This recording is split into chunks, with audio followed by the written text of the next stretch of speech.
Good morning, everybody, and welcome to the fifth webinar in our series of question and answer sessions for Safer Work Month 2021. This morning's webinar, Work Health and Safety, Petroleum and Geothermal Energy Operations Regulations 2022, an opportunity to ask questions. This morning we've got the benefit of a couple of individuals who are going to try and answer their question or your questions to the best of their ability. Kevin Clary is Principal Inspector Critical Risks, and Kevin has been a regulator in the oil and gas industry in several agencies for 15 years.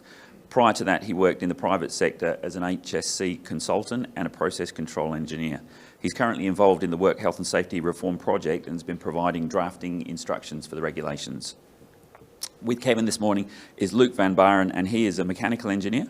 He's currently team leader in the Dangerous Goods and Critical Risks Directorate. He's worked in the private sector also, with experience in design, construction, operations in numerous fields. He has experience in technical regulation, overseeing gas appliances through to major hazard facilities, and he's recently been assisting in the development of the WHS PAGEO regulations. Just before we get underway, the department would like to acknowledge Aboriginal and Torres Strait Islander people as the traditional custodians of the land on which we deliver our services, and we pay our respects to elders and leaders past, present and emerging. Thank you. Good morning, and thank you for joining us. The week before last, DMERS hosted a webinar on the Work Health and Safety Act. Then last week, we hosted two more webinars on the Work Health Safety General and the Work Health Safety Mining Regulations. But here we're to talk about today, we're here to talk about the Work Health and Safety Petroleum and Geothermal Energy Operations Regulations, which we will refer to as the PAGEO regulations. This is mostly an opportunity for you to ask questions, so we won't be presenting very much details for an introduction. There are more details in an on-demand video that's also on the DMERS website. We'll start with reviewing where we're at in the development of the regulations. Then we'll go through just a few details by way of introduction. And finally, we'll go through the transition provisions. So where we're at is we expect the Act and the regulations to be proclaimed by January 2022. The PAGEO regulations are still being drafted by Parliamentary Council, and we expect that they will be gazetted in November. So you'll be able to access them on our website in November after they're gazetted. Our processes and guidelines are still being developed, including frequently asked questions and so forth. So that's under development now.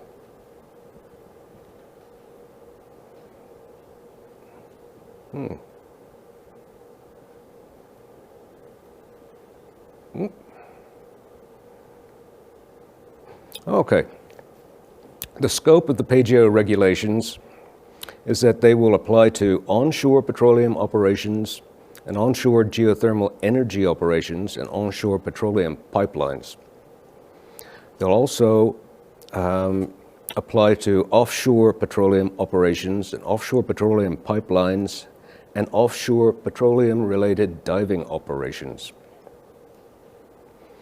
They will replace the existing safety regulations under the various petroleum acts. Those acts will still remain in place, but the PAGEO regulations will replace the regulations that are subordinate to the existing acts. Now, one thing that's changing is that onshore drilling will now be covered by the regulations, the PAGEO regulations.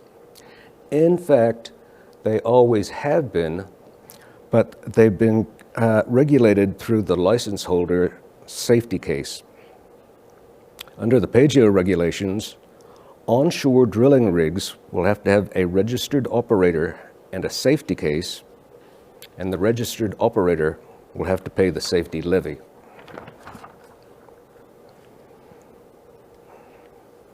Performance-based regulation is what this style of regulation is sometimes called. And the PAGEO regulations will continue to apply the safety case regime. The safety case regime and performance-based legislation or regulation in general has rather limited prescriptive requirements.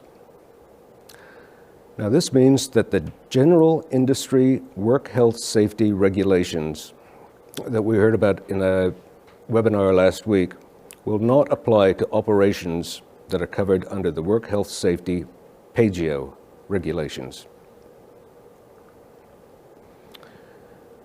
Let's take a look at the concept of registered operators. This notion currently exists in the offshore sphere, but it does not apply to onshore petroleum and pipeline and geothermal energy operations. However, this is going to come in with the PAGEO regulations. Some key points are that every facility must have an operator, and an operator is someone who has day-to-day management and control. The operator submits the safety case. The safety levy is charged to the operator, and with the introduction of the PAGEO regulations, there will be a 6-month transition period after the proclamation to register as operator. During that 6-month period, it's very important for you to get a registered operator for your facilities because the registered operator is who submits the safety case.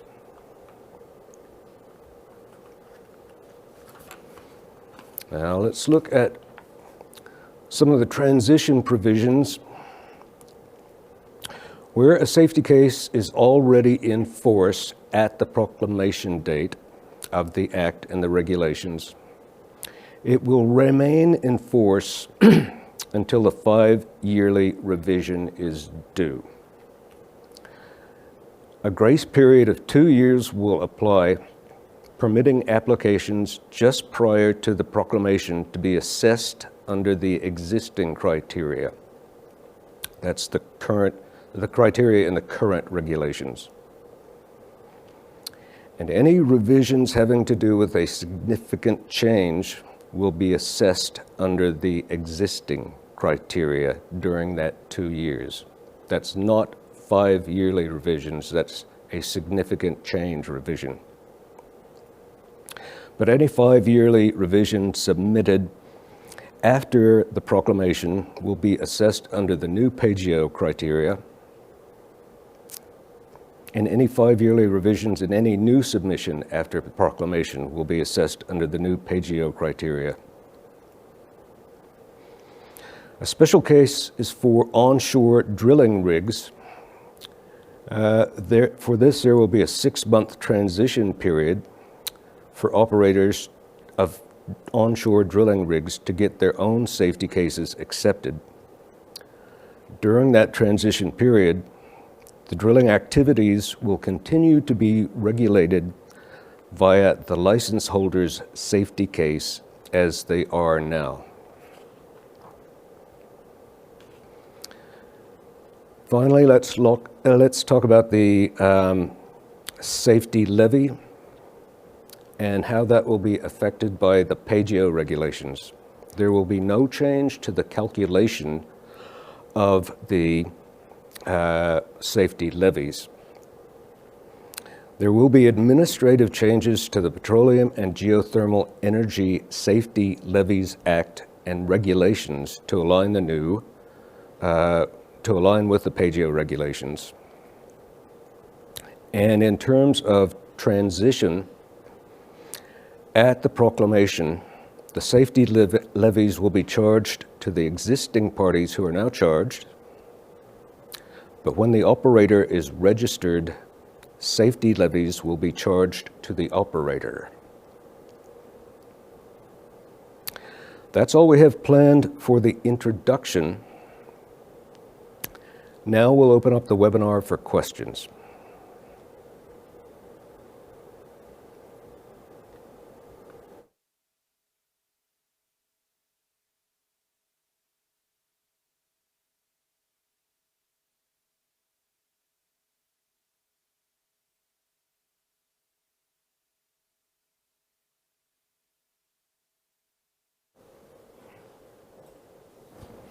Thank you, Kevin. And Kai Wanju to everybody out there, and thank you for tuning in to what could be otherwise a very bland topic. I think I'll just reiterate, if you want to type your questions into Slido, there is some kind of magic that happens and it'll automatically turn up on this plate here, and I'll be able to read them out and hopefully answer them for you. One thing to note though is that I'm going to assume that you are already part of the petroleum industry or know how the regulations work. So if you are new to this and you want to know how this all ties together and how it works, please include that at the start of your questions so I can target you specifically. So shall we get away? By all means. So first question for you, Kevin, is will my levy increase? No, the intention is not to increase the levies. This isn't a money-grabbing exercise. The calculations will not change, but the parties to whom the levies will be charged will change, especially in the case of onshore drilling rigs, where the operators of the onshore drilling rigs will now be liable for the levy, as opposed to being charged to the license holder. I think that covers it quite well, so I'll move on. A bit more detail now. So for the new PAGEO legislation, what will it have in common with the NOPSEMA legislation? Well, that's a good question, because we have deliberately listened to our stakeholders and the feedback from them saying that they want the NOPSEMA legislation to be as consistent with the PAGEO regulations as possible. You know, we have a lot of operators that cross back and forth between NOPSEMA's jurisdiction and the Western Australia jurisdiction, so it's certainly more convenient for them to have a consistent sets of regulations in the two jurisdictions. So some specific examples are, especially the safety case approach will be consistent between those two sets of legislation. And other things like validation and so forth. So further on that, we've got a question asking, how will the role of NOPSEMA and DMIRS work under the new WHS for consistency of application, as there are already differences in their approaches to hazards? Well, if I understand that right, they're asking how is NOPSEMA going to interact with DMIRS under the work health safety legislation. So they're not going to be administering the work health and safety legislation that DMIRS will administer. They'll be, NOPSEMA will continue to regulate the OPAGASA, the Offshore Petroleum Greenhouse Gas Storage Act. However, petroleum safety inspectors in DMIRS and WorkSafe Petroleum Safety do interact with NOPSEMA in terms of sharing expertise and information. So there's no change to the 3 nautical mile limit either? There is no change to the jurisdiction itself, no. Scope's the same. Well then, let's move onshore. So I have an onshore exploration permit and engage a drilling rig. Who is the operator and who will be responsible for the safety case in that circumstance? Okay. The operator of the onshore license, is that what it was called? This one was an exploration permit. Exploration permit. Okay. Assume any title. The operator of the onshore exploration permit will still be the person who, the entity who is now considered to be the operator, if you will. Although currently for an exploration permit, they are referred to as an operator, yes. But after the proclamation, the operator of the permit, the exploration permit, will continue to be that same operator. However, the drilling rig will have to be a facility and have to have its own operator, who would normally you'd expect to be the drilling contractor. So there will be two different facilities, if you will, and two different operators. Does that make sense? Does to me. Okay. So, and that's confirming the Petroleum and Geothermal Energy Resources Act is still staying in place, or the titling is not changing as part of this. All we're modifying is the safety aspects, which are moving into WHS. That's right, Luke. And I think the second part of that was who would be responsible for the safety case. Yes. In this situation, there would be two safety cases required, one for the exploration operation itself, and one for the drilling operation. And there'd have to be some kind of bridging document or revision to each or one of them so that they acknowledge each other. But those two separate safety cases would be submitted by the operator of the respective facilities. And then as the drill rig moves to a different permit, they can take the safety case with them? They'd take the same safety case with them. So that means that as a drill rig works throughout, say, for example, 4 or 5 or 6 exploration or development projects throughout a year or a 5-yearly lifespan of their safety case, they don't have to keep resubmitting that safety case every time they go on to a new project the way they do now, in the sense that their own safety documentation associated with a rig would normally be supplied as a revision to the safety case of the exploration permit or whatever kind of licensing arrangement there is. So yes, their safety case will follow them around. Yep. So we'll move on to interaction with the general regulations, and I suspect you're going to throw this question back to me. Hopefully, yes. But what do the PAGEO regulations and the general work health and safety regulations have in common? Okay. I really do think that you would be better placed to I thought you might answer do that. So with this, the general regulations, as Kevin mentioned at the start, won't be included as part of the regulations because it is performance-based. So we're trying to remove a lot of the prescriptive requirements. In saying that, there are some important aspects which will move across, will be duplicated within Petroleum. So in particular, and if you look up the WHS model regulations from Safe Work Australia, this will give you some indication of what it will look like. Chapter 2 on health safety representatives. So that will be consistent across all of the department in terms of how we deal with health and safety representatives. Part 3.1, which is the duty to identify hazards, have control measures, use a hierarchy of control, maintain your control measures. We'll maintain those bits. So as you can see, that's more of an overarching identify, not telling you how you need to control those hazards. And a small part in, I think it's 7.1 in Schedule 10, around prohibited carcinogens and restricted carcinogens. So that will also be consistent across all of them in terms of how you can deal with certain substances like asbestos and lead. That was great, Luke. I couldn't have done that. Thank you, Kevin. I researched that one beforehand. Moving on from that, there's actually some more detail, some other questions coming in. So there's a question around, does our scaffolding need to comply with Australian standards like other workplaces, or are we still exempt? So that's a good example of us not having prescriptive requirements. With scaffolding, that will need to be dealt through your safety management system and detail how you're going to control it. We're not going to specify a standard you need to use, but the operator will need to determine the hazards and the most appropriate way to control it, which generally would be speaking would have licensed scaffolders and use the standard.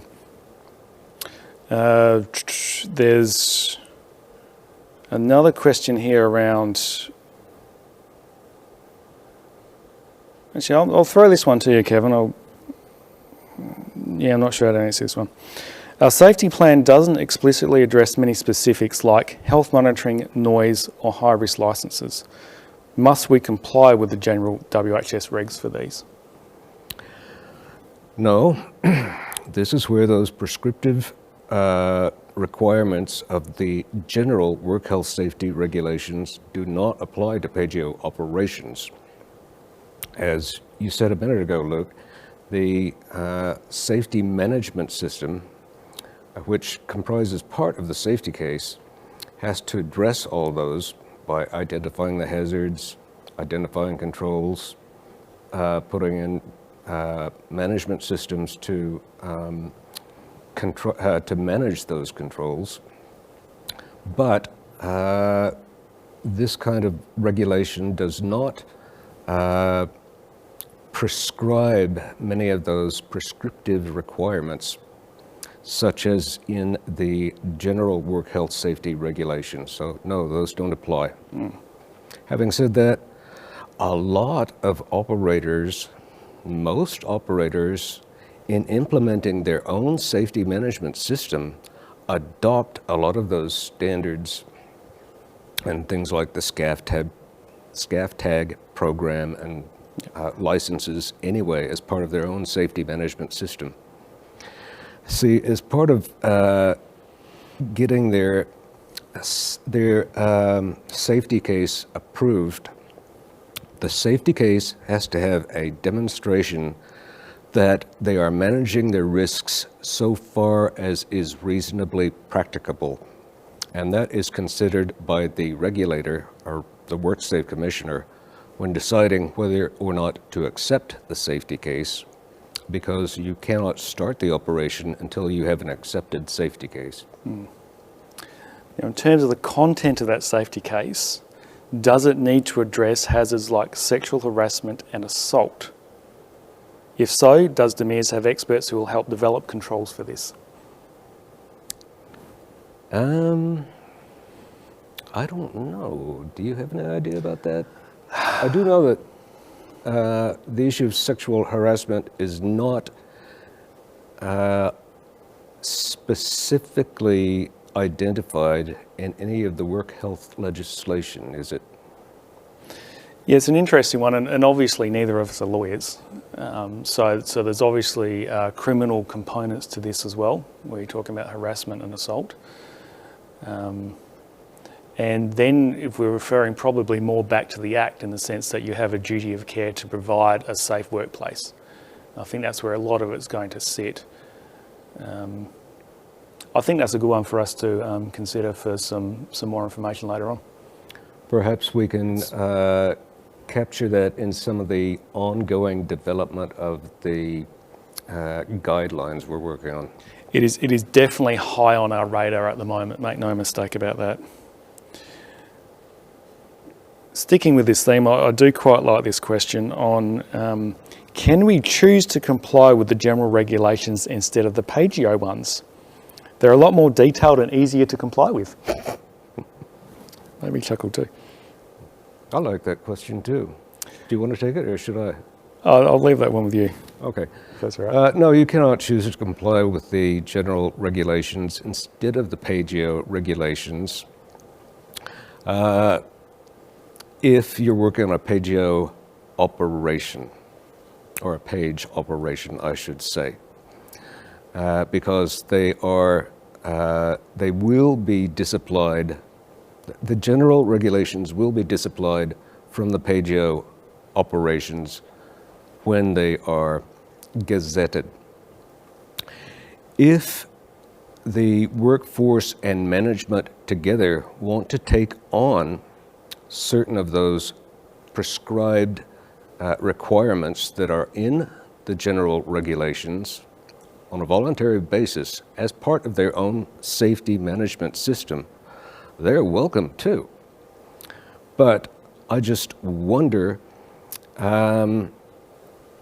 how much appetite an organization would have for doing that in terms of the management and the workforce working together. And that follows on from another question of, if we adopted the WHS general regulations, will we get visits from WorkSafe or Comcare?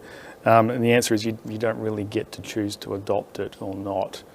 It is based around the definition of what a petroleum operation is, which largely ties back to the existing titles.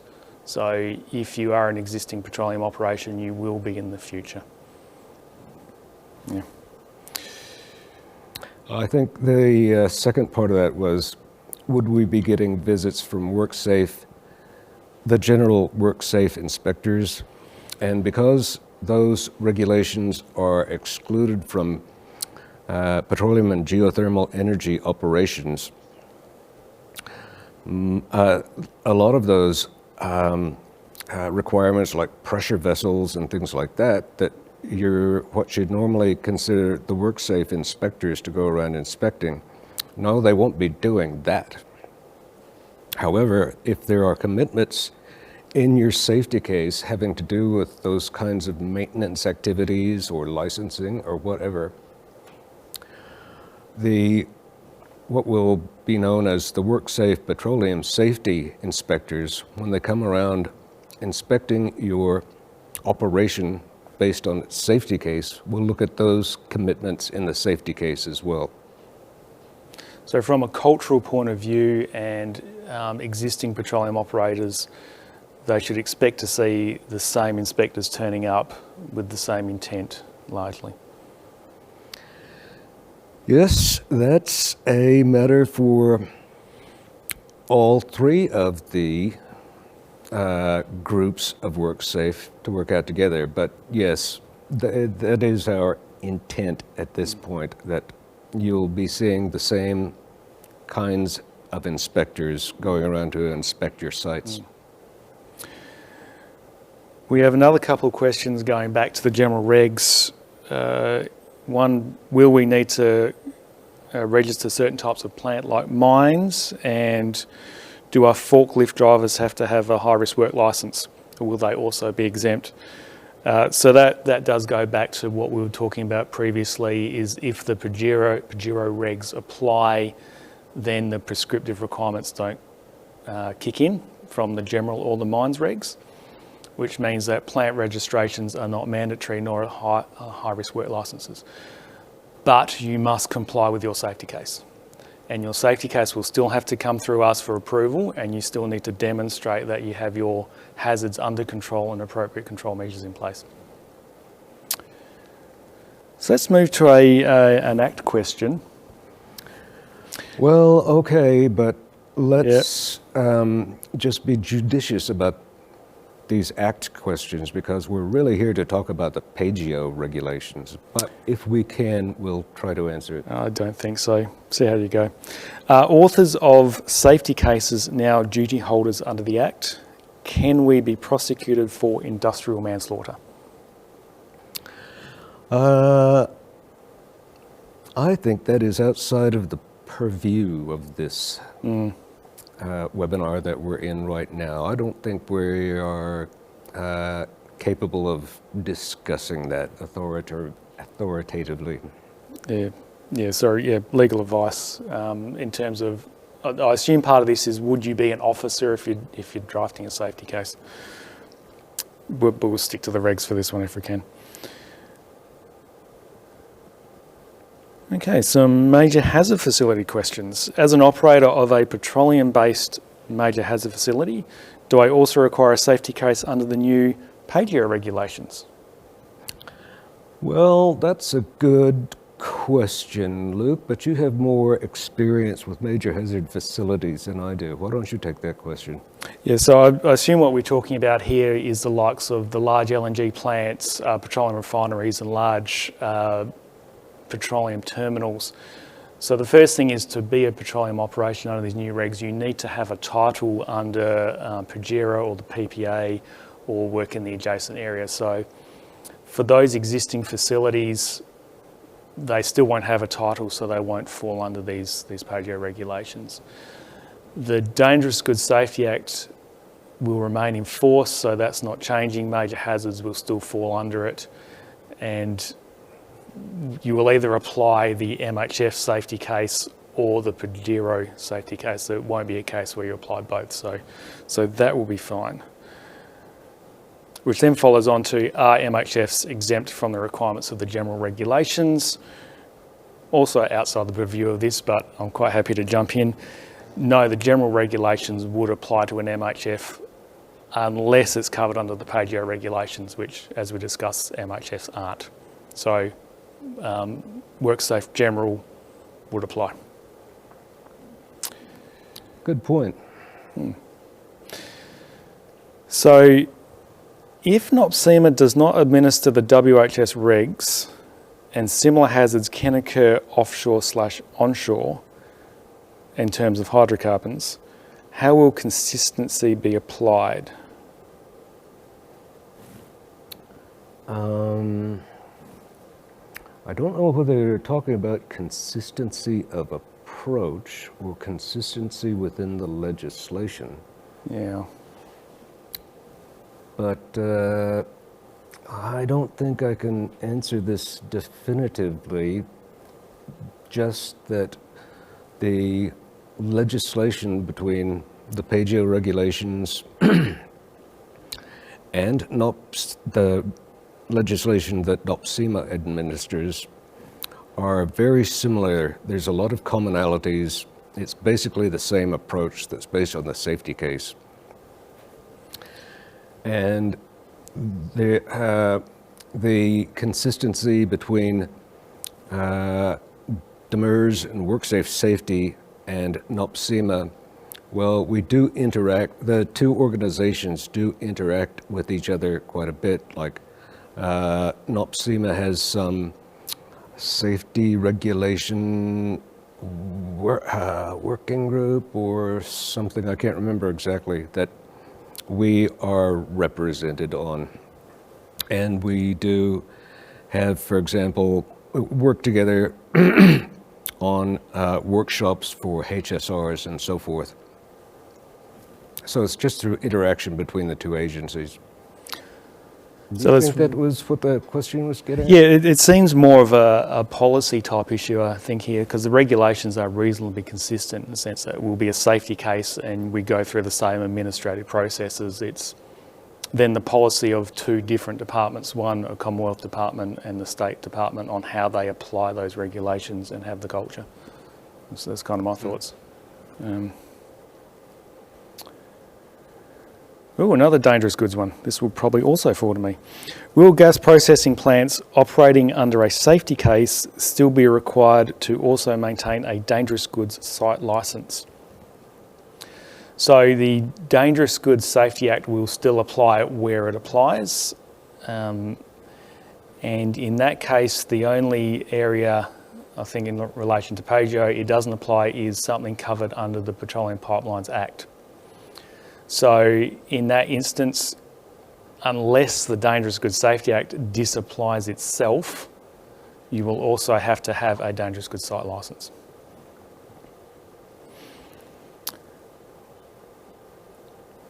Okay, we're moving on to something different, so that's good.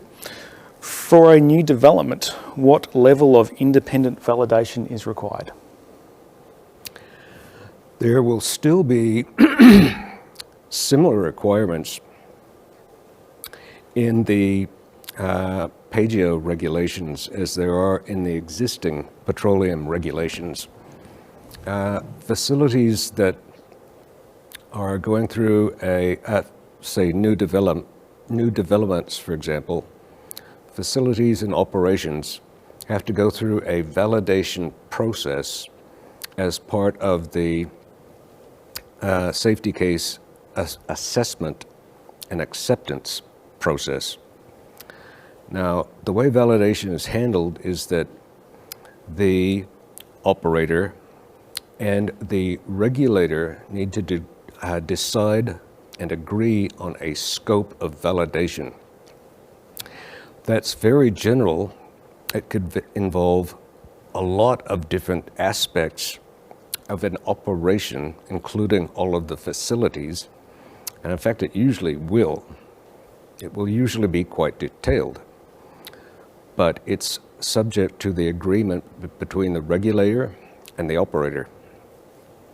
After the scope of validation is agreed, the validation itself, the engineering calculations and so forth, has to be undertaken by a competent person who is the validator, and they're going to have duties under the PGO regulations. So it's very similar to the existing framework, but it's so general I can't give a specific answer as to the specific amount of detail that has to be included in the validation, because it naturally depends on the nature of the operation itself. Good answer. Thank you. Thanks. I'm going to skip a whole bunch of questions here and jump to one at the bottom on my list because I think this is important to cover. So someone's asked, do the answers provided in this forum constitute rulings by DMIRS? Will it be recorded and available? Okay. No, these answers do not form any kind of ruling or determination by DMIRS. We're just answering questions as best we can. However, this webinar is being recorded and it will be available on our website at some point. I'm not sure when. And any questions that we are not able to answer will inform the development of further guidance and so forth that we'll be developing later. But no, none of these answers that we're giving can be considered legally binding determinations by DMIRS. Keeping in mind as well, we don't even have the regulations drafted yet. Kevin, are you personally writing those regulations? No, that's not the way the parliamentary process works, and that's not the way making regulations, as we say, works. I'm the instructing officer for the PGO regulations, but that involves a lot of interaction between this department and the instructing officer and Parliamentary Council, who is the government agency who develops this kind of legislation. DMIRS can only provide policy input into the drafting of the actual regulations. But even Parliamentary Council does not pass the regulations. Those are passed by Parliament. It's government that makes regulations, not public servants.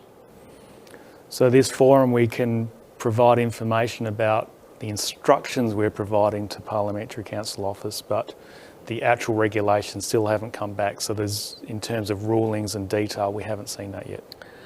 That's right. We have not seen the draft regulations yet. And even after Parliamentary Council produces that, they still need to go through Parliament to be made by Parliament and the Governor. Just a general reminder to everyone watching is this is your opportunity to ask the questions about the PGO regulations. Please keep your questions coming in. We're 40 minutes into an hour long, so there's only 20 minutes left. And remember to uptick any questions and it might give you a chance to actually come out here. There's a question on health and safety reps in terms of writing or issuing of PINs without detailed legislation. So can you write them for contravention against a safety case, and who reviews them? So the requirements for health and safety reps and PINs are going to be consistent across all the three regulations. In particular, if you're interested, what I suggest is you sign in on Thursday morning at 10 a.m. We're going to have one of these forums specifically on health and safety reps, and that will cover that a lot better than me or Kevin can. Okay, so, do pressure vessels on petroleum facilities need to be registered with WorkSafe? No, they do not. That is currently a requirement of the OSH 1984 Act. That will be, or regulations maybe, I think. That will be a requirement, I believe, of the Work Health Safety General Regulations, which do not apply to petroleum and geothermal energy operations. The PAGEO regulations do not require the registration of pressure vessels. The maintenance of those is handled through the maintenance management system and the safety management system implemented by the operator. Is that a change from the existing requirements? That's not a change at all. That's exactly the same. The way it has been. So who will be responsible for regulating the new PAGEO regulations? Answer this one. Okay. So for regulating the new PAGEO regulations and administering, if you will, the PAGEO regulations, ultimately, the entity who is responsible for regulating those activities is the regulator or the WorkSafe commissioner. But it is captured in the Work Health Safety Act that the regulator is assisted by work health safety inspectors.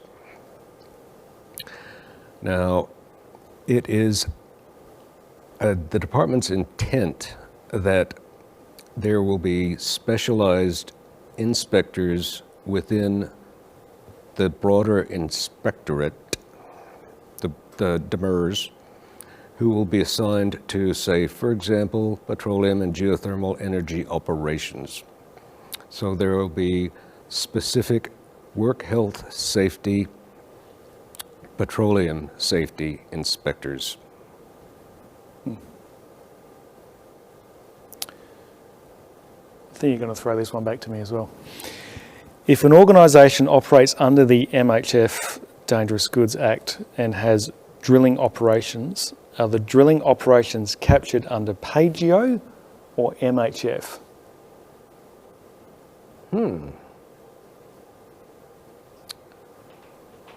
What? I'm trying to think of a situation where this is. Okay. So I assume what we're talking about is you're operating a major hazard facility and you've got a drill rig in the middle of it drilling for petroleum. Well, you can't drill for petroleum unless you have a title, an exploration license. Yeah. If that situation does come up, there'd have to be some really clear demarcation, because the drilling would have to have the title, it will have to have the safety case under these new PAGEO regulations and the registered operator. Whilst the MHF doing the process components would also need to be independent. So in this case, though, there wouldn't be an overlap. You'd have to have some demarcation, would be the way I'd approach it. Yeah, that'd be kind of unusual, I think. As a small petroleum exploration business, the cost of maintaining and reviewing a safety plan are significant. Will pro forma generic safety cases be produced? Big question. The short answer is no. That's not the nature of the safety case regime, to have a, if you will, pro forma or form of a safety case. A safety case is supposed to be bespoken for each specific operation, because they have to identify the hazards and assess the risks, identify the controls, and they're different for each operation and each facility. We intend to produce guidance material to assist these small exploration companies in producing their safety cases. In the meantime, there might be something like Microsoft Safety Case Wizard or something. Sorry, that was a joke. No, there's not going to be a forum, but we do intend to produce guidance material about that. Yeah. The duty will still be on the operator to control your hazards on site and make it safe. So you need to understand the hazards and you need to commit to what controls you'll have in place. Largely, yeah. Okay, a bit of a scope question once more. Would a fall from height incident on an offshore or onshore facility be investigated under the PAGEO regs or the general regulations? Okay, that's a good question. It would, on a, what was the scope? What do they say? Offshore operation? Offshore or any facility, any petroleum facility. Any petroleum and geothermal energy operations facility. It would be investigated under the PAGEO regulations. But when you're talking about an actual accident that has to do with a fall from height, that sounds like more that has something to do with a duty of care, which is under the Work Health Safety Act. There might be requirements in specific regulations or commitments in a safety case that would support that and support an operator's implementation of their safety management system. But I think that would be investigated primarily as a duty of care issue under the Work Health Safety Act, because of course those three sets of regulations, the general, mining, and PAGEO, are all subordinate to the one act, the Work Health Safety Act. And we do have a division of specific investigators who look into incidents. Yes. So that wouldn't, it'd be under the WHS Act and they'd use their powers under that Act. Jumping down, because I can see there's a bit of a theme here. Can we be guaranteed that only DEMIRS inspectors who have worked extensively in oil and gas will be visiting our sites? All right. I believe that is a policy decision made by the department and DEMIRS and the regulator that is not enshrined, if you will, in legislation. It's a policy decision.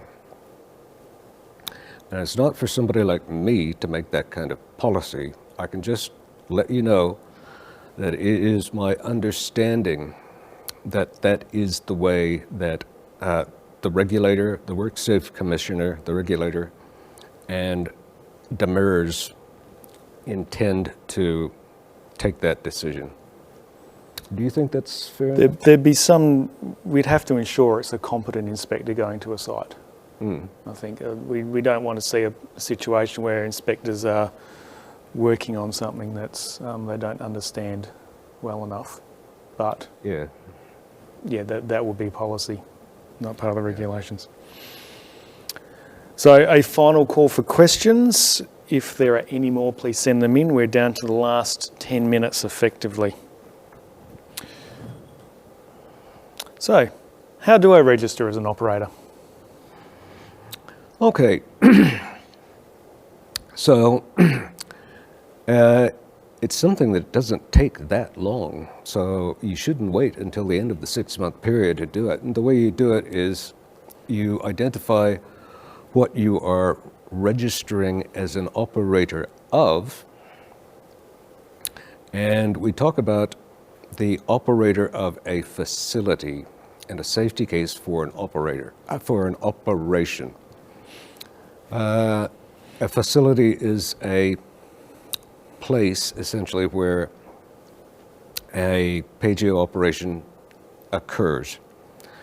The way you do it is there has to be someone nominates the operator to this department, to the regulator actually, and that person would be, that entity would be the owner or charterer or licensee of a something like a drilling rig or a construction barge or something like that, or one of the license holders if it's a facility that's based on a license. So the nominator nominates the operator to this department, to the regulator, with agreement from the operator that they accept the operator nomination, and they have to give us some indication that they will have day-to-day management and control of the facility and the operation. Then the regulator, this department, makes the decision and accepts that they will have, accepts that the operator will have day-to-day management and control. This department sends the registered operator a letter saying that they are the registered operator, and then we put them on our operator's register. And keep in mind, that has to be done before you submit safety cases or revisions to us. And from that point on, the registered operator is who gets charged the safety levy. Good question. I've got two questions here, and they're both going to fall into the policy realm, so I'll tie them together. So one is, will improvement notices be published online, consistent with NOPSEMA? And will there be a moratorium on any enforcement action during the transition period? You're right. That falls within policy, and I'd leave that one to the regulator. We shouldn't speculate. No, that's up to the regulator. Yeah, not us. No. As a HS, okay, this one looks like it's a bit of a duty of care under the Act component. Again, we're not experts. As a HSE advisor, I see lots of holes in my employer's safety plan. If I enforce the safety plan only, will I still be liable if the gaps kill someone?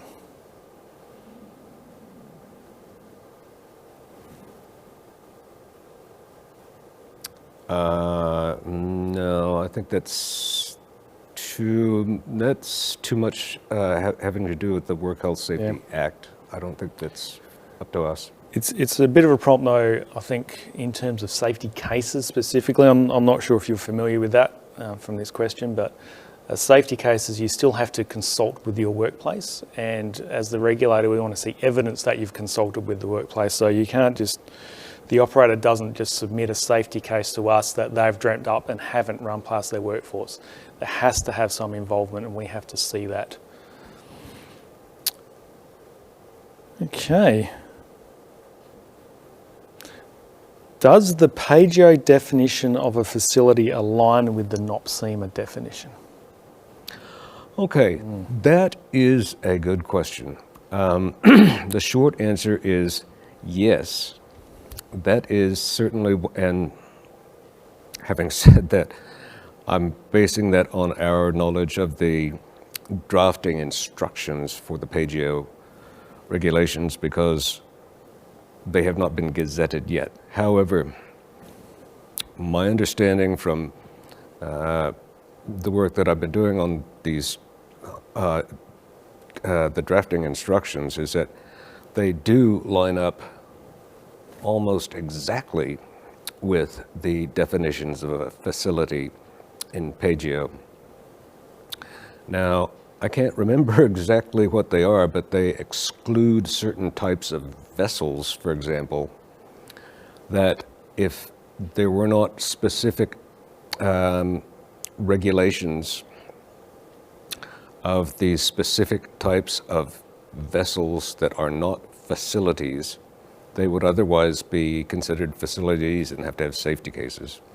So the definition of facility does line up quite well with the definitions in the regulations administered by NOPSEMA. Thank you. We only have a couple minutes left. I can see at least 2 questions here I can attempt, so we'll see how we go. The first one being, if we have an interim title that covers an existing facility like an MHF, could we get ourselves onto the PAGEO requirements instead of the general MHF ones? That's obviously a very specific question, and I think perhaps if you wanted to give us a call and discuss the circumstances around this one, we're quite happy to chat to you.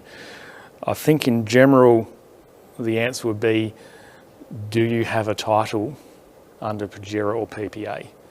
That would be the point. And if you meet those acts, then you can be PAGEO. But feel free to give us a call. I think there'll be some contact details, safetycoms@demirs.wa.gov.au at the end of this webinar. And I quite like this possibly last question. Will there be any changes to the existing criteria on what is deemed to be a reportable incident to DMIRS by an operator? Say that again? Will there be any changes to what's a reportable incident? Okay. Yes, there will be, because there are certain criteria for what's a reportable incident under the Work Health Safety Act that are not currently reportable, such as, for example, the criteria for a lost work injury or a lost time injury is currently either 1 day or 3 days under the existing petroleum legislation, but it's going to be 10 days under the Work Health Safety Act. However, there are also going to be just a few notifiable occurrences, I think, in the PAGEO regulations themselves. So yes, there will be a change in the criteria for notifiable incidents.